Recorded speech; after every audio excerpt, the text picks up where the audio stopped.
here we are on the threshold of the 250th birthday, which is a critical moment for epochs, for nations, for empires.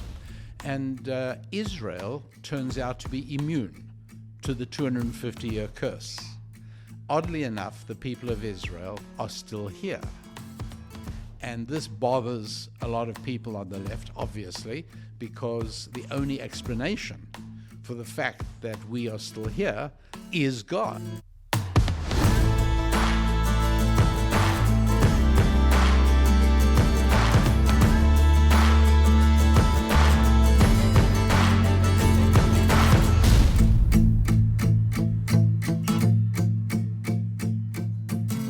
Rabbi Lapin, thank you so much for spending some time with me today. Tim, you can't imagine how inspiring and uplifting it is to spend time with you and the entire WallBuilders team.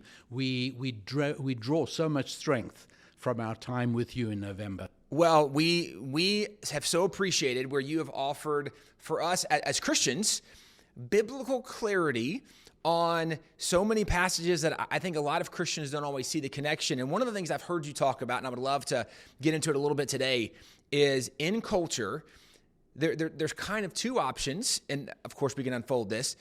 You can do it God's way or not do it God's way. And it's interesting that even we see politically, it's interesting on maybe on the left. Their model is actually very close to the Bible, just in a different way. Would you explain that a little bit for us? Sure. We have it in the among American Jews, of which perhaps 20 to 30% are Bible-believing and Torah observing. But among the others, conservative or reform rabbis will happily tell you, we follow God's way. We exude love and compassion towards our homosexual brethren. Wait a second. You know, in this case, the devil is without the details. The details are very explicit, and so you have to be biblical, not just idea-based. The biblical core is reality, right. And so yes, love and compassion to homosexuals, sure, but it is a sin. Right. Period. And this is where I think too, one of the things we lose in culture. There's a very simple question that I encourage people to ask often is, how do we determine right and wrong? Because if, like you're saying, if someone is, you're saying a secular Jew, we could even say maybe a Christian from like our side who doesn't believe the Bible, then I would say, well, how do you determine right and wrong? Because if it's not the Bible, then what standard are you using? And if we're not using the Bible standard, we know, and again, this is something that you've taught so well for so long, that God's ways work. Well, absolutely. Where you see it, for example, is in infidelity and adultery.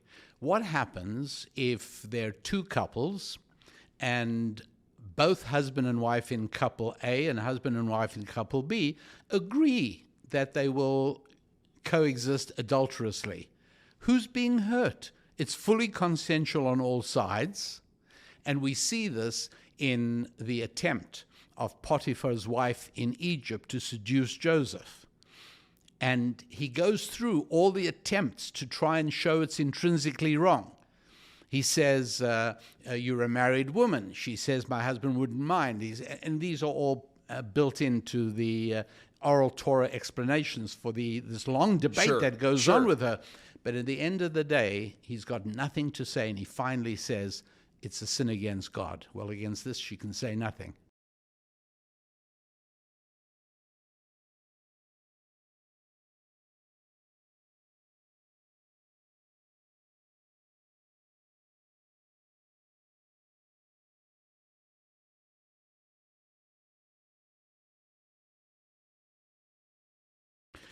Well, on the secular, progressive, socialist left, the playbook is the mirror image of the Bible.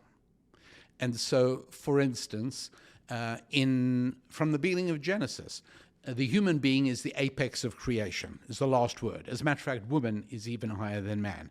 It starts with the lowest creatures, and little by little, it takes us through the beginning of Genesis chapter 1.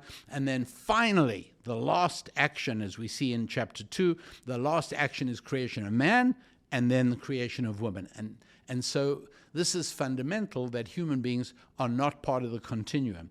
Yet in the official, what has become over many years until now, the official religion of the American government, which is secular socialism, for a number of years, the National Zoo in Washington, D.C., in the primate exhibit, showed the progression: chimpanzee, baboon, chimpanzee, human being. And we would say no.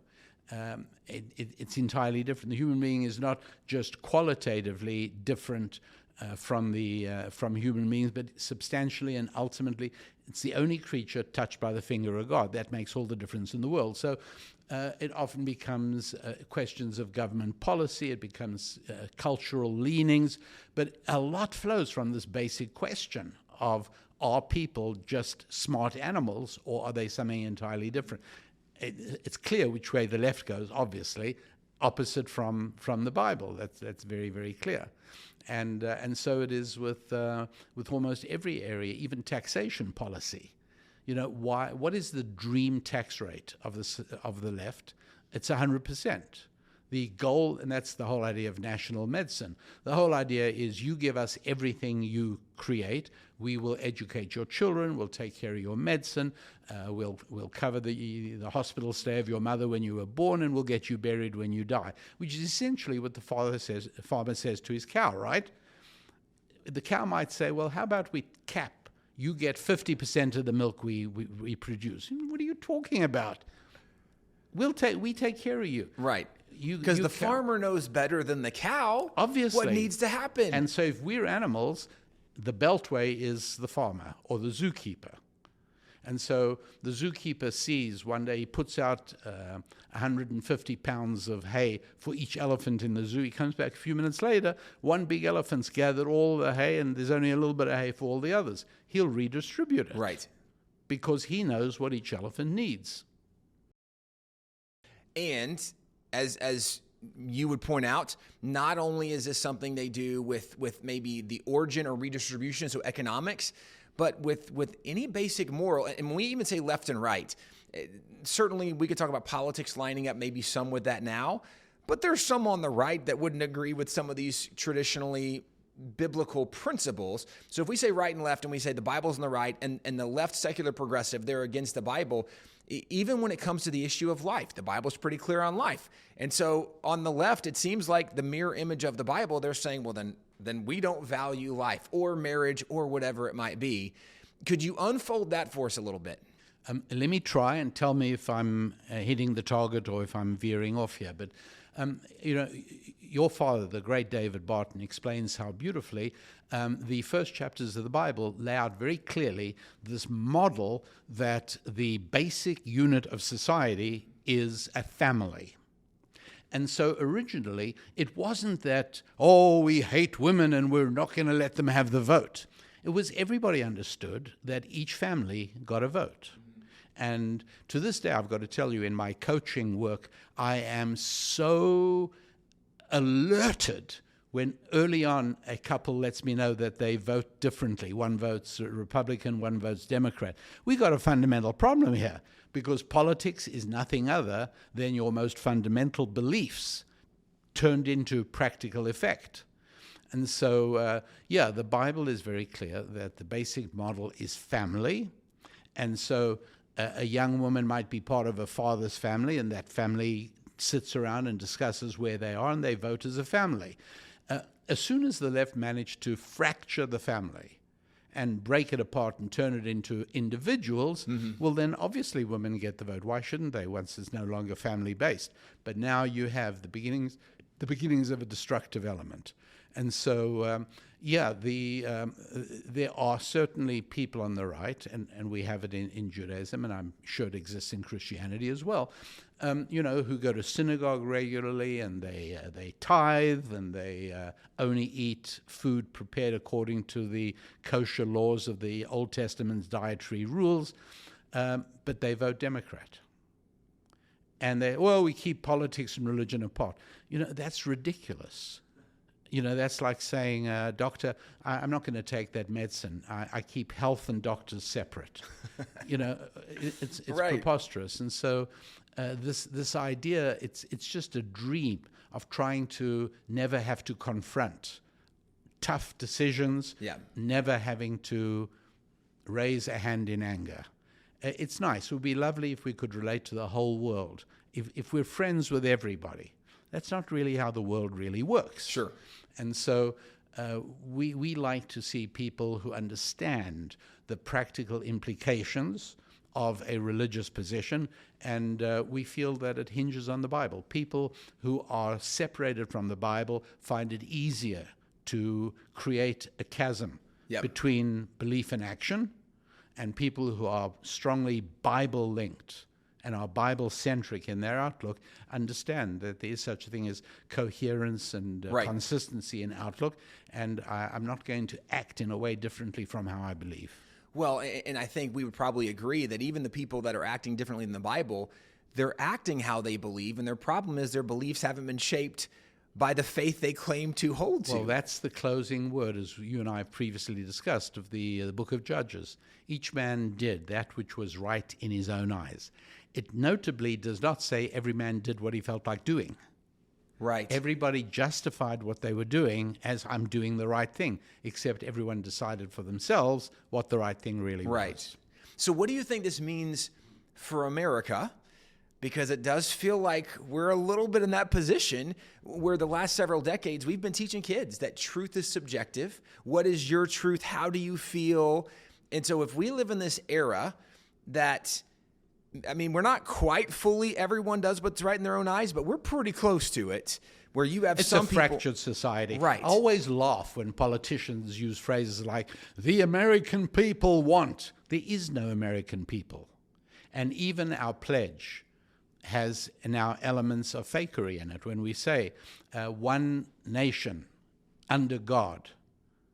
No, we're not one nation. Right. In America today, we are two nations. At least. At least, right. At least, living on one piece of real estate. This is really a formula for civil war. God willing, it'll be fought through ballots, not bullets. Right. But it is going to have to be decided in the same way that people understood.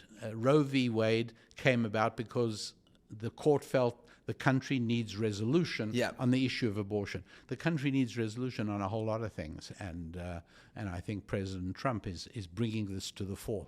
Well, and I think, too, even going back to the national motto, "In God We Trust," or the Pledge of Allegiance, one nation under God, it does seem that even at the time those were embraced and written, they were almost more aspirations than descriptives, because there's never been a time in America that everybody believed in that notion.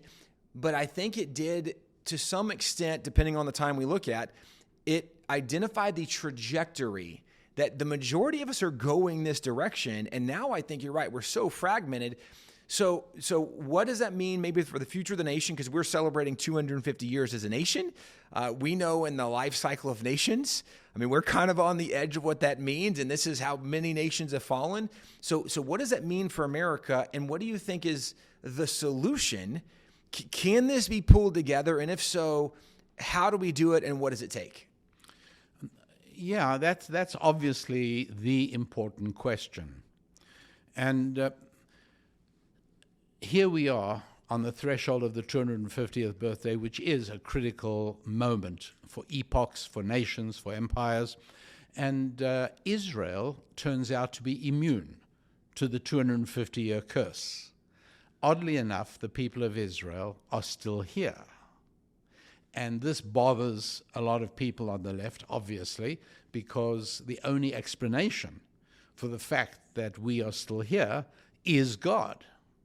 And so in order to, so let's put it this way, there's such a thing called spiritual gravity. Spiritual gravity is that there is, just as there is real gravity physically in the world, there's spiritual. If I challenge you to a contest, a strength contest, to move a 50-gallon drum filled with water 10 feet, you might say, yeah, okay, I'm on for that. You don't stand a chance. And I'd say, is it okay if I choose the course? You say, yeah. And I say, let's get this clear. Moving a drum of water 10 feet. Yeah, right, good. I say, okay, your job is to move a 10-gallon drum filled with water right here from the ground to the roof of this garage. My job will be to move it from the roof of the garage to the ground. Same 10 feet, right? No. I've made sure that gravity is my ally. Right. Spiritual gravity is that if you take a group of people and you bet that the majority of them will sit on a couch and spend their day watching a game on television, and only a tiny minority will spend their day working productively, doing things that are hard to do in order to achieve good ends, that's a safe bet. Right. Because spiritual gravity pulls us as human beings in one direction. If there are two directions on the issue of transgenderism. One is to speak the truth and say there are only two sexes, there's male and there's female. Like it or not, I'm sorry if you don't like it, but that's the truth. But in doing that, you become an enemy, you become a pariah, you become villainized, and who knows what bad things they do. The other way is spiritual gravity. You know what? I just want a peaceful life. I want to sit on the couch and watch TV. Just leave me alone. You want 20 genders? Yeah, good, fine. I get it. Spiritual gravity exerts on a large number of people. Spiritual gravity exerts an absolutely predictable pull in the wrong direction. Mm-hmm. And that is what brings nations down. More and more people go the way they wish. Right? The overwhelming majority of men deep down would like the removal of all sexual restraint. Right. We're not drawn toward the good. Yeah. We're drawn toward the base, fleshly, we would call them sinful desires. All the fun stuff. Right. And God says you've got to resist it. Right. In other words, the answer, when I told my mother to explain my misbehavior as a 9-year-old, and I said, look, it's only natural, I got 4 finger marks for the rest of the day on my face, because our job is to resist nature and overcome nature, not go with it. And so the challenge is being like Israel. How do you overcome nature? This is in the world of physics, we call it entropy, mm-hmm. which is that a room becomes untidy naturally. Right. It takes work to tidy it up. Right. A garden becomes a jungle naturally. To turn it into a garden takes work. Entropy pulls us in the wrong direction. The only solution is an injection of energy. And that energy is biblical energy. Nothing else but that has kept the Jewish people alive for 3,338 years, counting. And we in America have to become like that, because when you think about it, there are strong similarities. We're the only two nations founded on an idea, not on real estate. Right. We're the only two nations you can join. You can't become a Swiss. You can't become a Japanese. Right. You can become an American or you can become an Israeli. You can. We're the only two nations that suffered grievous civil wars between the North and the South early in their histories. Right. And both emerged stronger from the experience. We're the only two nations that crossed an ocean. We're the only two nations crossing an ocean to reach our promised land, with only one thing in our hands, and that's the Bible. No tools, no money, no nothing. Yep. And we have to maintain that similarity and realize that as Israel derives its energy that overcomes entropy from the Bible, we in America have to return the Bible. When I often speak about an earthquake having struck America in the early 60s, that earthquake was the removal of the Bible from our culture. Yeah. Yeah, nothing has impacted America more than the intentional removal of God from 1962 saying we can't pray in schools, 1963, no more Bible in schools. We can go down the long historic list, but as we've become more secular, we have embraced culturally more of the very things that have led to nations' destructions historically in the past. And as you have advocated long for, there needs to be a return to a biblical foundation. As we firmly believe at our name, WallBuilders, we want to be like Nehemiah, going back and rebuilding the wall. We know that wall has to be built.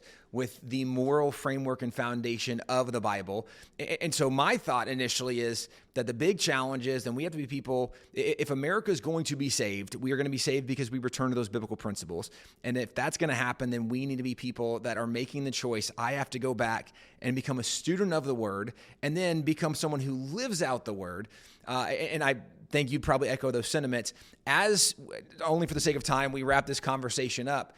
What is maybe, if you were going to give one recommendation, somebody's listening and they're going, okay, so what's something I should do? What is maybe one piece of advice that you would give an individual to improve and grow themselves, whether they're single or married or parent or whatever that looks like? What would be a recommendation for someone to personal growth and development? Well, obviously join WallBuilders ministry. Number one. Thank you. Absolutely. I'd say find a really strong church and begin regular involvement in church life. Well, as someone who has been blessed by your work for a lot of years, I would love more people to know about it. So where can they find more of your teachings and your all of your resources and products? Up till a few years ago, I'd give you an address and I'd say, come on in. We'd be love to be seeing you. Nowadays, you just give a virtual address, a website, and it's our name, RabbiDanielLapin.com. RabbiDanielLapin.com. All kinds of resources. Yeah. All kinds of stuff available to you there. Rabbi Lapin, we are so grateful for all the work you've done helping Christians learn the Bible better and encouraging them to study their Bible more. And even as you mentioned, even going to church, because we recognize the faith foundation is what made America strong. The reason we're struggling with as much now is because that faith foundation has been eroded. And if we're going to survive in the future, we have to restore that faith foundation. I'm with you. Rabbi, thanks for being with me. Thank you, Tim.